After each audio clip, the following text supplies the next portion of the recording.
జంధ్యాల పౌర్ణమి హిందూ ధర్మంలో అత్యంత పవిత్రమైన పర్వదినాల్లో ఒకటి.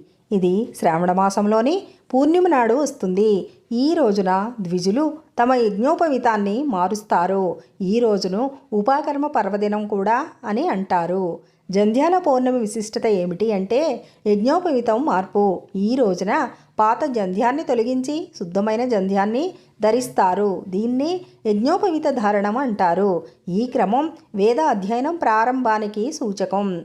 ఉపాకర్మ అంటే వేద పాఠ ప్రారంభం. వేద పఠనాన్ని కొనసాగించాలన్న సంకల్పంతో ఉపాకర్మ నిర్వహిస్తారు. ఇది వేదాలను గౌరవించే పర్వదినం. వేదాన్ని నేర్చుకునే ముందు గురువు అనుమతితో ఈ ఉపాకర్మ చేసుకోవాలి. ఋషుల పట్ల కృతజ్ఞతగా సప్త ఋషులకు తర్పణం చేయబడుతుంది. ఋగ్వేద, యజుర్వేద, సామవేదులకు తారతమ్యంగా ఉపాకర్మ రోజు వేరుగా ఉంటుంది. జంధ్యం ధరిస్తూ వేద నిబంధనలను గౌరవించాలి. ఇది ధర్మాచరణానికి ప్రాతినిధ్యం. జంధ్యాల పౌర్ణమి రోజున చేసే ముఖ్య క్రియలు నదిలో లేదా శుద్ధ జలంతో స్నానం చేసి శుద్ధి పొందడం, వ్రతానికి సంకల్పం చేయడం, ఋషులు పితృదేవతలకు తర్పణం చేయడం, కొత్త యజ్ఞోపవీత ధారణం చేయడం, గాయత్రి మంత్రాన్ని ఎక్కువగా జపించడం, వేద పారాయణం ప్రారంభించడం అంటే వేద పఠనానికి ఉపక్రమించడం.